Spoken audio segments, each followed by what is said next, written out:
Hello, everyone. My name is Julia Chen. I'm the Activities Director at the Yale Club, and I'm excited to welcome you all to our virtual lecture series, where we bring in a live speaker to do a talk and a Q&A that you can participate in from the comfort of your homes. Today, we are excited to welcome Professor Nicole Turner. Dr. Turner is an assistant professor of religious studies at Yale University. She received her BA in political science at Haverford College, Master's of Divinity at Union Theological Seminary in New York, and her PhD in history at the University of Pennsylvania. Her research explores the intersections between religion and power, with attention to the constructions of race and gender, Black digital humanities, and mapping. Her recent book, Soul Liberty, The Evolution of Black Religious Politics in Post-Emancipation Virginia, received a Publishers Weekly starred review and appears in both print and enhanced digital versions. I will be including a link in the chat where you can purchase a copy for yourself. In her book and in her talk today, Dr. Turner will speak on the formation of the major role that Black churches have had in political life. So with that, I'll turn it over to you, Professor. Great. Thank you so much, Julia, for having me, and thank you for inviting me to participate in the Yale Club lecture series.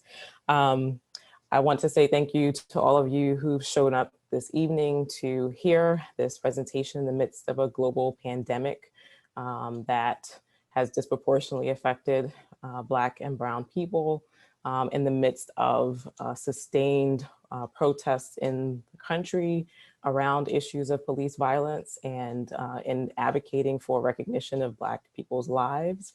And in a historic moment when a Black woman is poised to become the vice presidential candidate for the Democratic Party. And though she's not the first Black woman to run for vice president or to run for national office, even the presidency, it is still a historic moment. And so I just thank you all for taking the time to come out this evening. I'm gonna share my screen. And so today I'm gonna talk a little bit about my book, Soul Liberty, The Evolution of Black Religious Politics in Post-Emancipation Virginia. And I'm going to start off by talking a little bit about how I arrived at the project. And then I'll give you a preview of what some of the main interventions are, or some of the main claims that I make in the book. And then I'll give you a sort of deep dive into one of the major cases of the book that really, I think, illustrates this power of Black churches as political agents and how they evolved to this position. So I start with this image. It's an image of Reverend Dr. Martin Luther King and Reverend Ralph David Abernathy and several other civil rights protesters kneeling at a protest in Selma, Alabama in 1865. It's an image that was sort of recirculated in the sort of last couple of years with the protest that Colin Kaepernick was initiating to bring attention to the Black Lives Matter movement and the need for justice in the cases of police murders of Black people. But it also, for me, represents one of the ways that Black religious politics has been viewed in the sort of public sphere. And it certainly has come even more to the fore as we've celebrated the life of John Lewis, who recently passed and who was a major champion in the civil rights movement. So we've had lots more sort of discussion about the roles that Black protests and certainly Black churches have had in protest movements in the last several weeks even. But for me, this really represents one of the ways that we tend to think about Black religious politics, right? That there tends to be this image of a minister at the forefront. And so in this instance, the Minister King at the forefront, that the leadership is often gendered as male, as a man at the forefront of the movement. And because they're kneeling, you can also sort of think about the ways that faith and Black politics have been joined together. And this was, my own sort of orientation to thinking about Black religion and politics for a good while. I came to the project after a really long interest in the intersections of Black religion and power that was on the one hand stimulated by my own involvement in my church community in Brooklyn, New York, where I grew up. The St. Paul Community Baptist Church that was politically mobilized and politically organized to, around issues of housing, around issues of voter rights and the like. And I wanted to understand something about how that community became engaged in the way that it was. And so that led me as an undergraduate even to be studying, the role of Black churches in politics at that moment and connecting it to even the civil rights era and trying to understand what those linkages were. So I had that sort of orientation already sort of built in to thinking about the relationship between Black religion and politics. And that was enhanced when I went to graduate school and started to read some of the major historical studies of Reconstruction. I was already sort of steeped in intending to study the Reconstruction era, the 19th century at least. And as I read works like W.E.B. Du Bois, whose Black Reconstruction was a really prominent sort of critique of what had been the traditional narrative about Black participation in Reconstruction at the time. So his book comes out in 1935, and he's pushing against the idea that Black people, when they participated in Reconstruction politics, was some type of scourge on the political landscape. I mean, it was a set of arguments that actually we find resonances of today, even sort of as people reflect on, as some people critique the Obama administration as a moment of a political scourge. Du Bois was writing against that kind of a narrative in Black Reconstruction. Some of the other sort of major works in Reconstruction of the time sort of focused our attention on things like the transformation in politics at the federal level, to understand how did the Reconstruction moment come about, what role did Republican Party politics play in the revolution that Reconstruction was in forming Black people's rights, and how it also petered out by the end of the 19th century. And so there were all these sort of narratives about Black political participation, the transformations in the landscape, and even studies that connected Black people's political engagement in Reconstruction and some of the failures and disappointments to later Black nationalist organizing, right? So there are all these ways that scholars have been talking about Reconstruction and Black people's roles in it, and they might acknowledge the role of churches. I mean, Du Bois didn't sort of focus on churches, but he acknowledged that there was something really powerful to be understood by looking at Black churches. Other studies have looked at Black churches, and they acknowledge Black churches as sites of development of leadership, as sites where Black people would come together, where they would be inspired to participate in things like protests.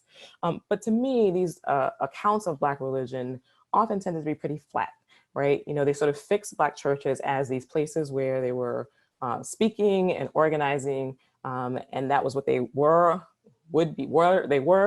and what they would always be. And I wanted to sort of explore that idea and sort of think about how was it that Black churches became these political agents in the Reconstruction moment.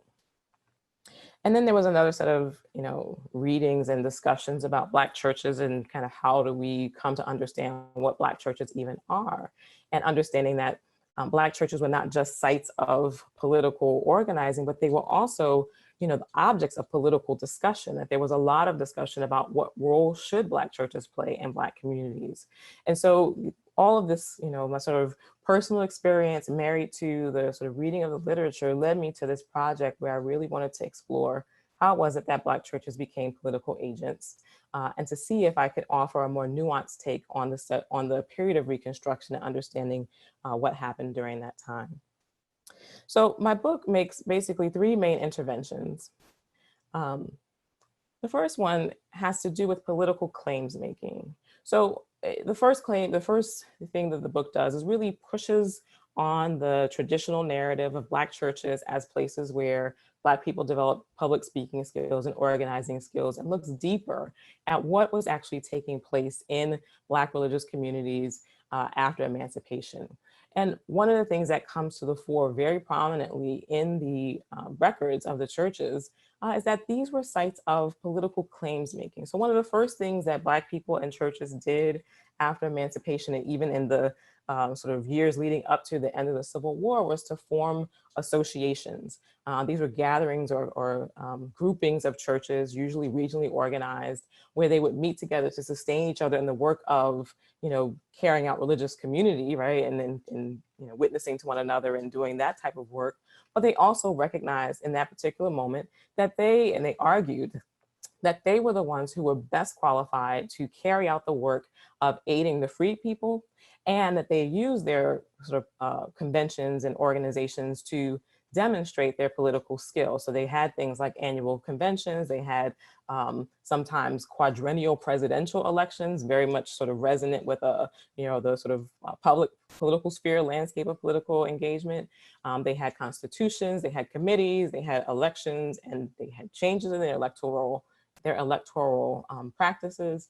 And so these churches were first and foremost a place of political claims making that really took off quite immediately in the post-emancipation period. So that's one of the first interventions. The second intervention has to do with the development of Black manhood and womanhood in these churches and across the sort of period of Reconstruction.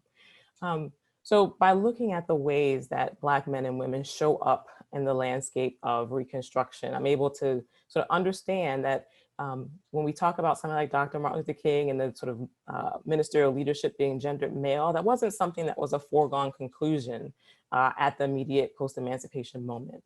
And I can say this because there were women who were leading churches, and this shows up in the Freedmen Bureau records where there are reports of communities that are worshiping and it's presenting a problem for the employers because the people are worshiping all hours of the night and then sometimes not showing up to work. Some of them even had sort of formed a compact that they were going to figure out a way to move away from the employer that they were currently working for. And so there were complaints about these religious communities. But notably, they were also some communities that were being run by women and being led and pastored by women. And then you can sort of see the development of spaces where women start to be pushed into other roles in the church communities, whether it was in the form of being, responsible for fundraising that becomes a sort of predominantly female or woman's job, or in the ways that churches started to handle issues of discipline and that they would sort of initially allow there to be sort of equitable treatment of men and women in the church discipline meetings, particularly around cases of unwed pregnancy. And then that was even peeled back or rolled back in favor of just allowing the woman to be disciplined. And you can also see it in the ways that the theological education is shaped and framed that allows for men to have access to theological education, but not women. And so there are all these moments where we can start to see that certain roles are being prescribed for women, certain roles are being prescribed for men, some of them for reasons like good reasons, right? Like trying to keep Black women out of the public sphere, out of having to work in white people's houses and subject themselves to violence or potential violence. So some of it was good to sort of pull women back from those spaces. And some of it was really about limiting their access to certain roles in the community. So I can start to see and make an intervention around the ways that gender roles are being constructed in this moment. And then the third intervention has to do with the development of networks of knowing and belonging. This is an attempt to really push on the ways that Black churches became political agents. Part of it was through their conventions, through the ways that they established those early conventions of political claims making that then become these networks of knowing and belonging, because the conventions were sites where people in the churches would keep track of all of their members and know kind of who was in their association. They'd know where they were, they'd know how many they were. And this was a major way of them sort of making political claims that start to emerge at the end of towards the end of the 19th century. And so they start to use these networks of knowing and belonging as as a bargaining tool in the political sphere. And so these are sort of the three major interventions. And actually I would say there's 3.5, or maybe probably like more like four interventions that the book makes, because the other thing that happened as I was looking at the convention minutes and recognizing all of this, their copious list making, was actually a little bit of exasperation when I looked at them, and I was like, what am I supposed to do with these lists of names and places and churches, and what am I supposed to do with this? And one of the first things that sort of came to mind for me was to try to map and try to look and see, well, where are these churches? And kind of, is there any way to make sense of this information in a spatial way by looking at where they're located? And that led me down the path of creating a digital humanity, a Black digital humanities project that really centers Black people's ways of knowing. And the Digital Humanities Project just being that I created maps that could be manipulated, and so that I could see, you know, where the churches were, I could see what the expanse of the different associations and conventions were. And really it was an attempt on my part to just kind of make sense out of the information. And the project is still evolving now, where I've done this sort of mapping, and there's a website component that will continue to evolve to the point where it can be a site that can be manipulated by anyone who wants to sort of play with the data that I gathered and figure out for themselves, what questions might you raise if you could, you know, figure out, you know, where churches were in 1868 and what associations were they affiliated with, or who were their members, or something like that. So it really is an attempt to show what can happen when you use what Black people know about themselves and what they knew about themselves to understand the landscape. And so that, you know, I would say is the fourth intervention of the book, and part of the reason why the book appears both in a print form, but also in the open access ebook version, where you can do some very sort of preliminary types of manipulations of the map that I created. So the book makes these sort of four main interventions. And I want to just sort of zero in on a moment that I explore at the end of the book. And it has to do with the Readjuster movement in Virginia. This was one of the moments that really captivated me and made me really interested in studying Virginia for my project, because the Readjuster movement was a biracial coalition of Black, formerly enslaved people and farmers, poor white farmers, and elite white people from the urban core that emerged in the 1870s and was led by former Confederate General William Mahone. Now, you know, it was an interesting case to me because Mahone was, like I said, a Confederate general, and he led one of the bloodiest massacres of Black soldiers in the Civil War. It was called the Battle of the Crater. And it was in Petersburg, and you know, he was able to sort of build this coalition literally in Petersburg, right? And I was like, how is it possible that this person was able to, on the one hand, be basically a war criminal, what we perceive as a war criminal, right? To, at least in the Black communities, to form an alliance with Black people for political office. So that was one of the first questions that I had. The other question, you know, that I had was that it was a coalition that was formed around readjusting the debt. That's where the name came from. So the Readjuster movement was organized around the argument that the state debt should be readjusted because, you know, in part because Virginia, that used to include West Virginia, and Virginia was now just the counties of Virginia. And so they wanted to not be responsible for the debt that West Virginia had. And they wanted to readjust the debt so that, you know, in the economic sort of destruction that the state was experiencing, that they would actually have resources to take care of the state, you know, the needs of the citizens, as opposed to paying out debt payments. And this was another thing that it took me a good while to try to understand, you know, what this state debt issue was about. And I actually had quite a bit of help from my partner, who's, you know, studies this municipal finance, or actually works in municipal finance. So it was helpful to have somebody to kind of bounce ideas off of and understand a little bit about, you know, public financing and what did that mean. But it's one thing for me to try to understand. It's another thing to sort of think about how is it that these coalitions are formed around these sort of seemingly arcane issues. But really, when you think about it, public finance and financing, you know, the fundamental resources and things that people need in community is everything that Reconstruction was about. And so it made perfect sense that Black people would need to find some way of accessing and challenging the debt, and add to that, that they, you know, formerly enslaved people didn't create the debt. So there was already an argument built in that they shouldn't have to be responsible for debts that they didn't create, right? So this is part of how that coalition was formed, and this was part of what was really interesting about this case.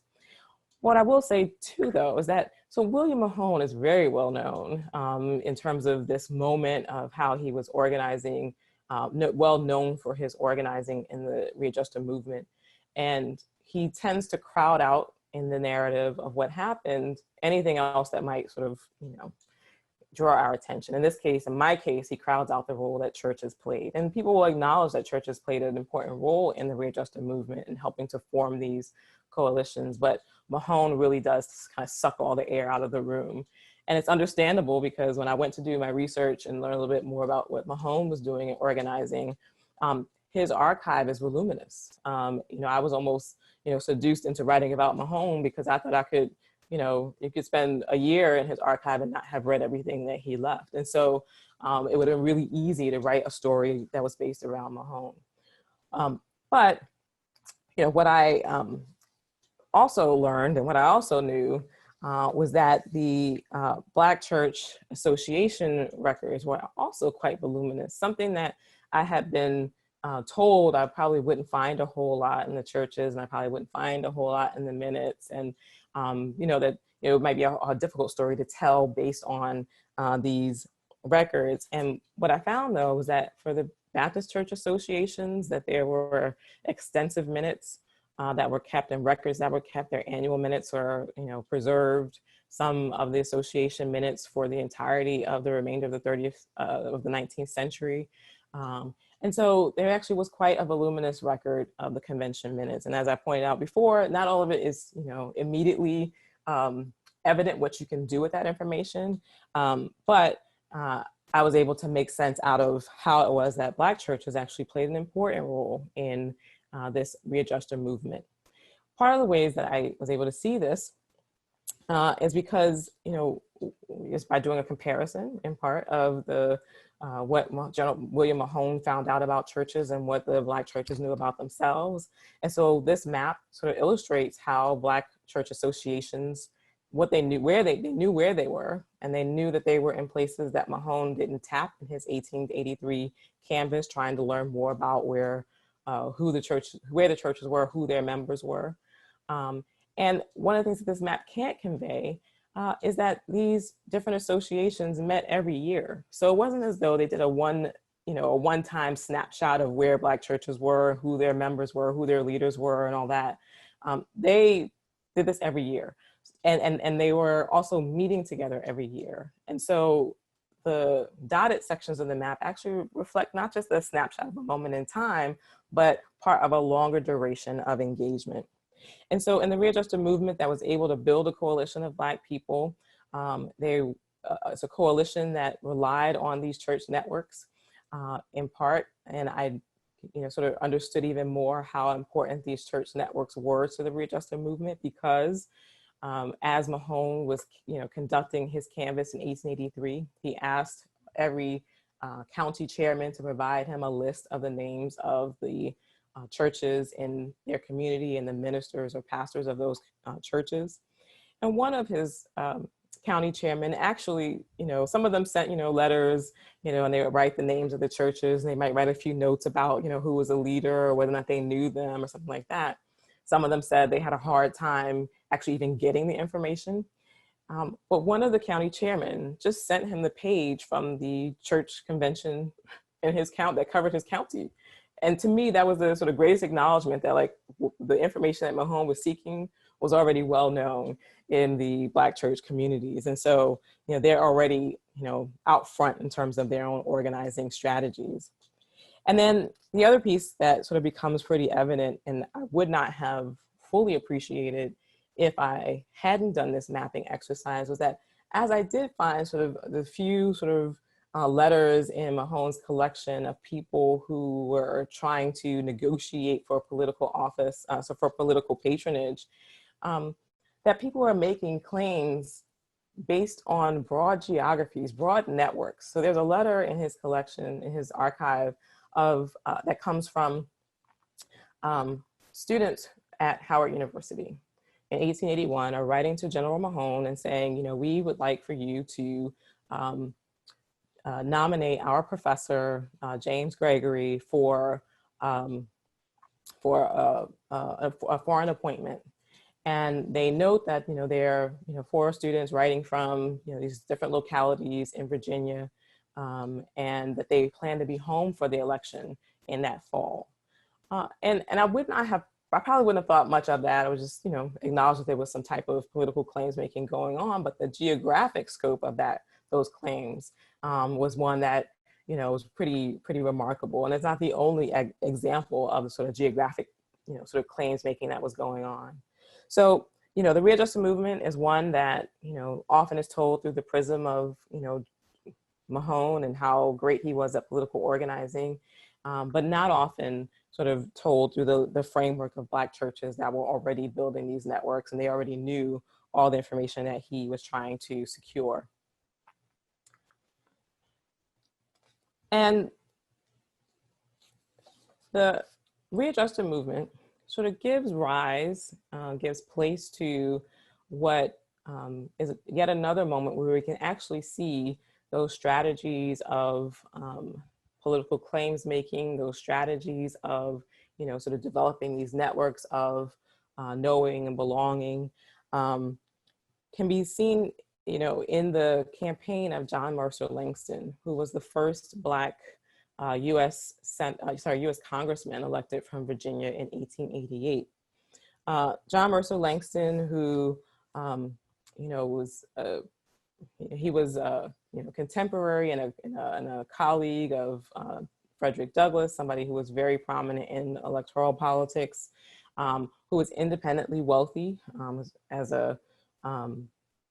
had trained as a lawyer, and was able to afford to rent out his own halls where he could give his political speeches, so he could, directly engage voters without having to worry about being kind of shouted down in the public square, or having people interfere with his ability to reach voters.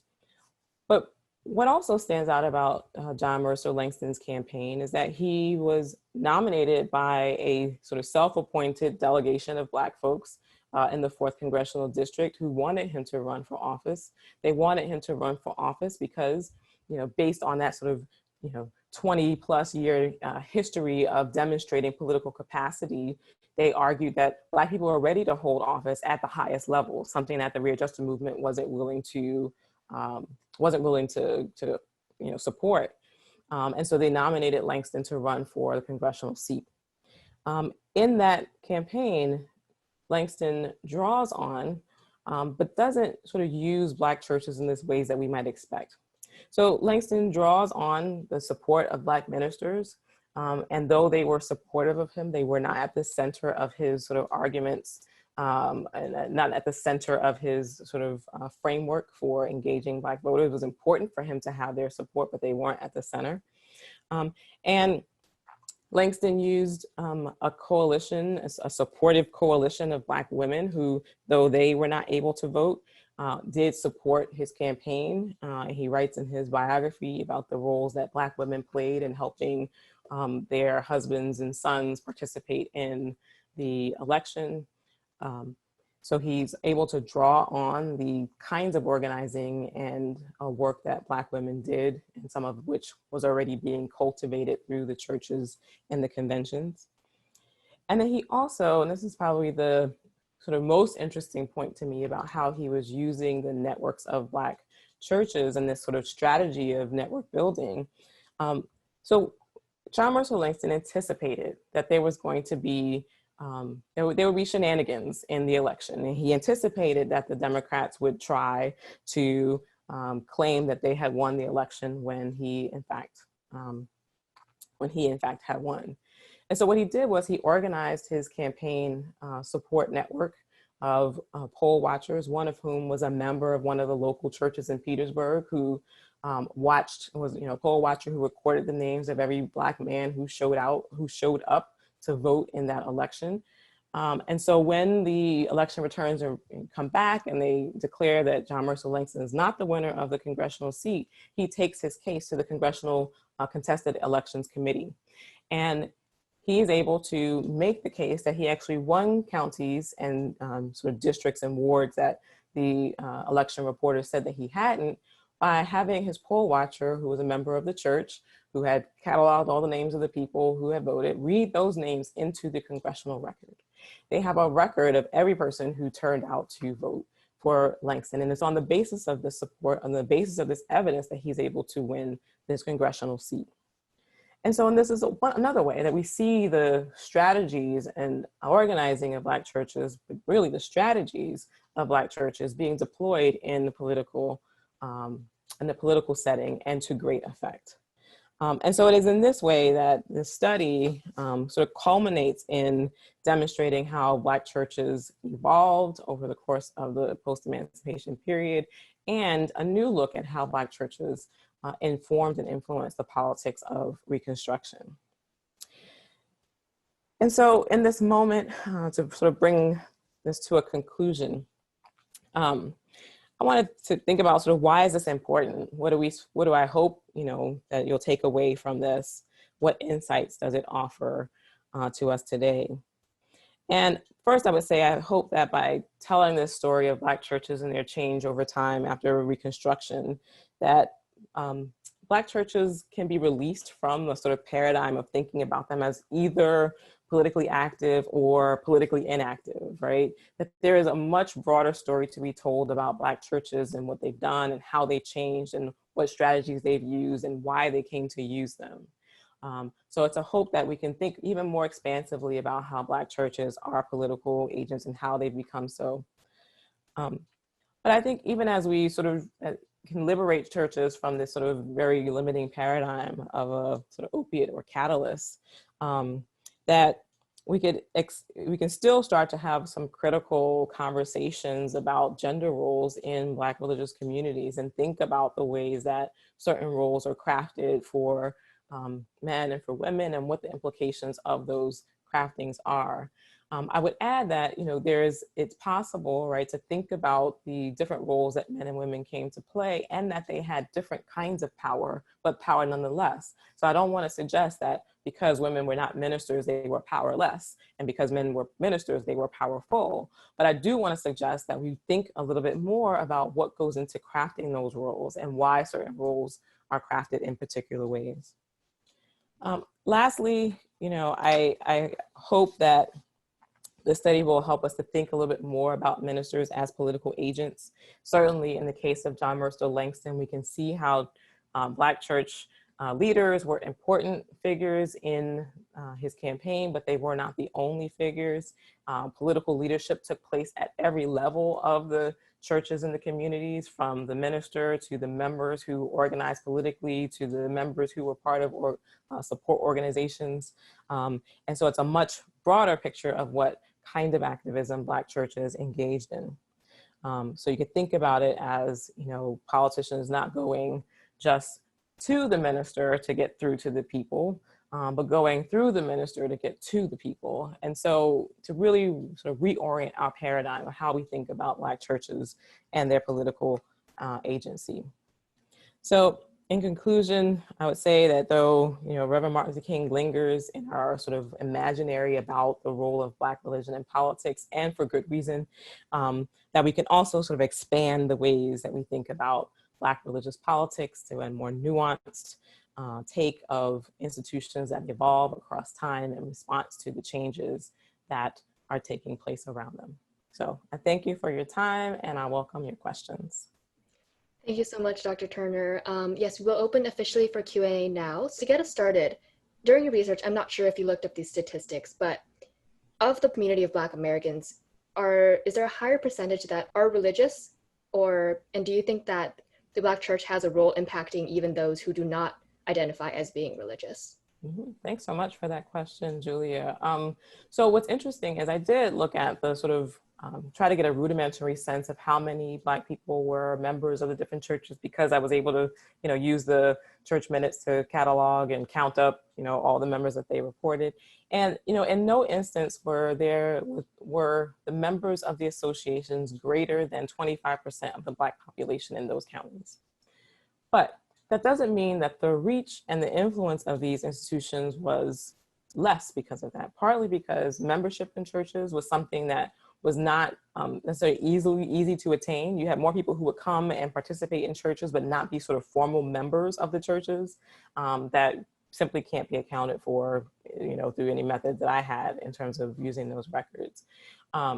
And you can also see some of the influences of the church in, sort of the larger community, certainly in terms of this whole political landscape that, as they're making claims about political organizing and trying to secure office for people who are supportive of them and things like that. I mean, they really are sort of having a political influence, even if they're not sort of representing the community to a person.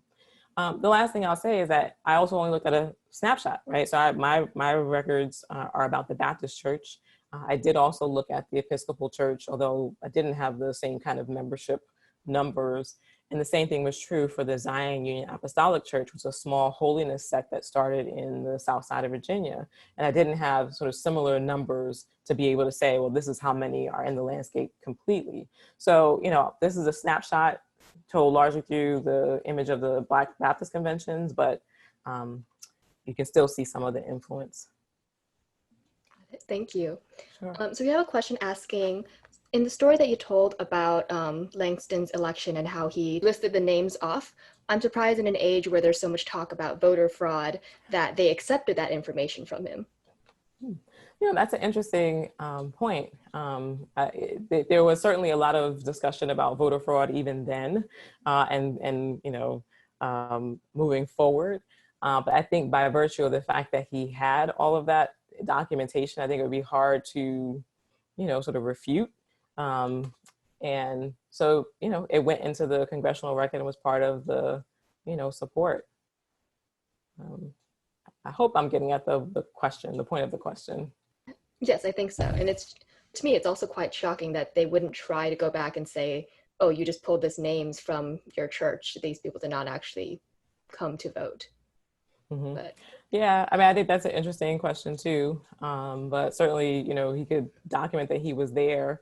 It's interesting because I think, I did come across names of church members, not through the church records, although, they not through church records where they may have kept like names and things like that, but through the minister's own records. Those are his personal, sort of list of members, list of marriages that he conducted, things like that. But, it wasn't like it was a shared list in that way. So, on the one hand, you have the shared list of churches and the names of the ministers that's publicly circulated through the minutes. You don't have the same kind of sharing publicly that I observed anyway of church members and names and things like that. So, I think, while it may seem interesting or possible that somebody had just written down the names of church members, I don't think it's certainly wasn't one of the critiques that was raised of the record. So in the process of your work, in your research, you mentioned some people said you wouldn't be able to find as much records as you actually did. But if in an ideal world where you could generate whatever information that you needed, what type of records would you have wanted to have to further your research? That's such a great question. I would love to have more records from people who were members of churches, right? More personal accounts of your everyday church person. I would love to have been able to track down. So in the cases of unwed pregnancy, one of the questions that I often got as I was developing the research was like, sort of what happened to those people who were expelled from the churches, because of these claims of unwed pregnancy. And, I wasn't able to track them down and, in any reasonable way, but that would be, really interesting if I could find them. Where did they go? What did they end up doing? So that, those are the sort of main ones. I would like to know more about kind of how people were, processing these experiences themselves. Because even, for a couple of the people and a couple of the ministers that I study, they have public records that are available, but not private records, right? So I can read their sermons, I can read their public writings, but I can't sort of get into the details of their lives in a very intimate way, so. I think one of the speakers that we've spoken to about who wrote a historical fiction was saying that you can get all the facts, but you don't know the whys behind why people make the decisions. Yeah, and you don't know the whys, but sometimes you can make an based on the context, an informed conclusion or explanation about why. And so that certainly is one of the questions that, came up with thinking about how, what did it mean that the church that I studied, changed its strategies around discipline, right? Was it, why did they do that? And certainly you can see in the record that one of the answers is because the minister told them to, right? That's one of the explanations. But if you think about the broader context about what was happening, why would he, sort of drive them to that? Part of it is biblical. Like he makes claims about, what does it mean to be a community, and that they have to handle conflict in a particular way. That's biblical. But then when you look at the bigger picture and you notice that, well, he ran for political office.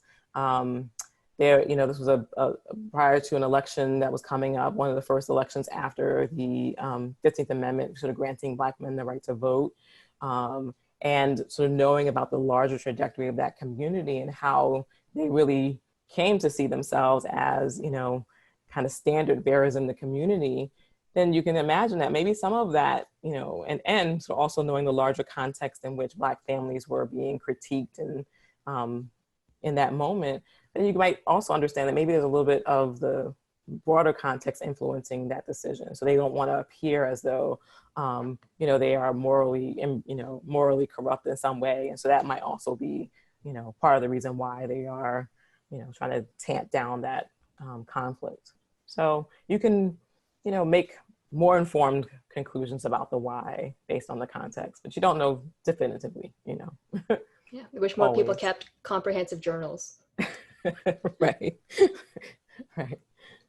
So in a question about William Mahone and that whole saga that you told, do you think that some of the reason that he was held as more important than perhaps Black churches in that situation was because he was a white man, given the times? So I think that would be more of a historiographic question. So do historians writing about the time, sort of privilege whiteness over the stories of Black people? Yeah, that could be some of it.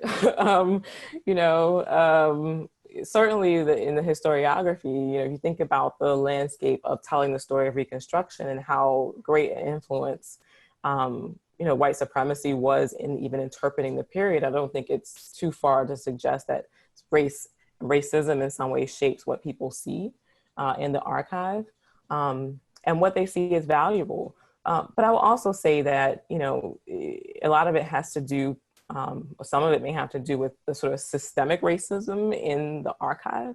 So though I found quite a bit in of the minutes that were microfilmed, I also spent a lot of time in the archives of HBCUs, which had tremendous collections that often go untapped in telling the stories of this period. And so as much as I want to, shout about the Baptist minutes that are there and are voluminous, and please read them and come up with new ways of reading them, I also would say go to the archives of the HBCUs where these stories are cataloged. And and we're living in a moment where, certainly HBCUs are getting their attention because of Kamala Harris, but HBCUs have been struggling financially for a good while. And one of the schools that I studied, St. Paul's College down in Lawrenceville, Virginia, closed in the last 5-6 years, due to lack of funding, but their archive was tremendous.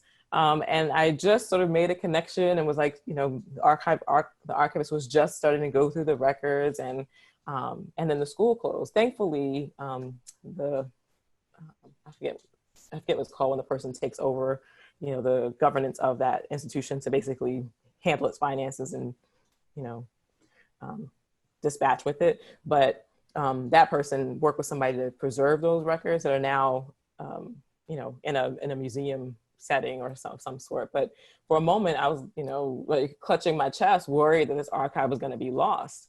Not to mention what was lost in that community, that school, and the work that it had done in the community in support of Black education.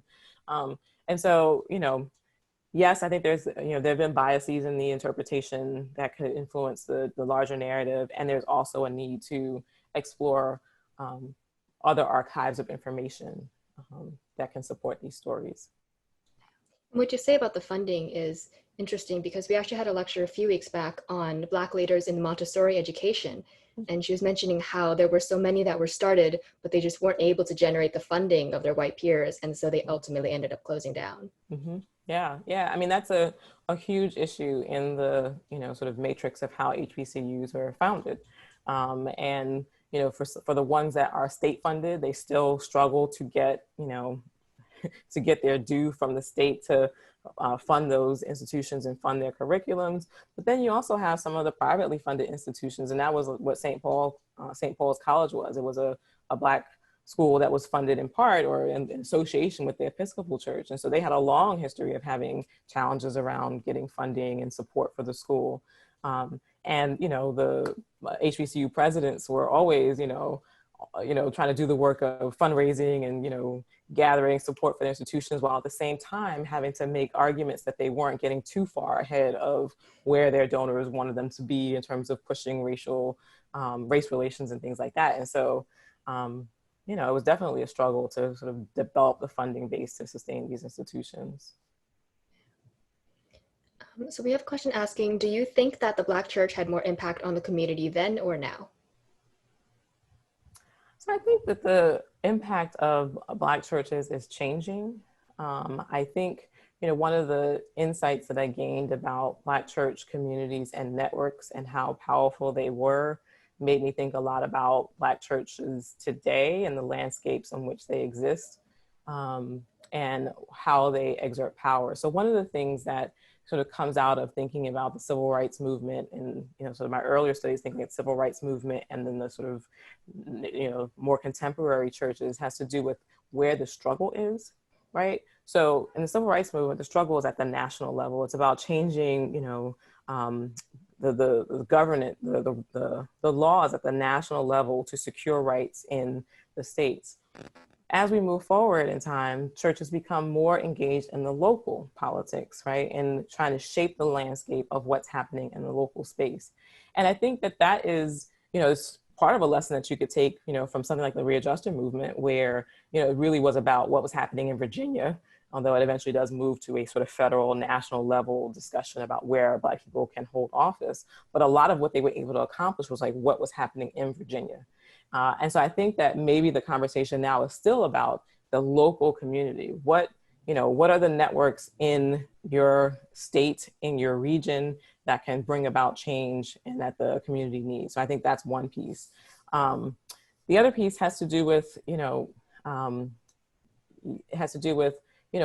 how we think about Black religion, and that Black religion is not just churches, although my study focuses primarily on churches. Black religion is broader than that. And so you will find Black people involved in a lot of different traditions, and sometimes in multiple traditions. And so I think we have to sort of expand our framework of analysis about what role religion might play in activism. And so an example would be, thinking about Black Lives Matter. A lot of people will ask the question, so where are Black churches in Black Lives Matter? And certainly there are Black churches, who are organizing, Black ministers and Black church members, right, who are on the lines and, on these protests. And I would say, again, there are Black church members who are on the lines in these protests, but they may not be the minister or, somebody of title, but they're present. So we have to acknowledge that.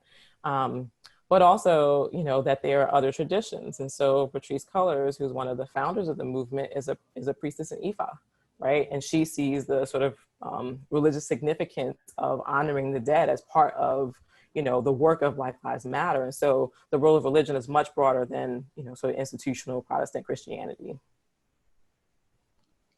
Thank you. So I think that is all the questions that we have. So do you have any closing remarks, perhaps about Impact Today or anything you'd like?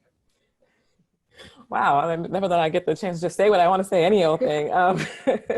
I don't have anything more than to say, that I want for a much broader conversation to happen, and that, hopefully this is one part. And one of the things I didn't talk a lot about in the talk today has to do with, the claims about Blackness and Black people. I talked about it in terms of the conventions and how they were making arguments early on about political capacity. But there's also an important argument about Black humanity and Black freedom and Black determination that comes through Black churches, and that's important. It's something that, is part of what, made John Mercer Langston's campaign so important and so problematic for the Readjuster movement, is because Black people are making the claim for self-determination, that they could, hold any office that they wanted. And that is very much akin to where we are now, are today, and thinking about, Black Lives Matter. Why do we have to acknowledge Black Lives Matter? Part of it is about acknowledging Black self-determination, something that has been, argument made, so, at least since the 19th century, and I can tell you longer than that. And so I would just say that this is also about that narrative. So that would be my last piece. Awesome. Thank you so much, Dr. Turner. It was a really great lecture, and I've learned so much, and I think people have a lot to take away from it. Great. Thank you so much for having me again. I appreciate it very much. Thank you. And thank you, everybody, for attending. We have a lot more events upcoming, so be sure to check the online calendar, and we hope to see you at one of them again soon. Until then, stay connected, and we'll see you all next time.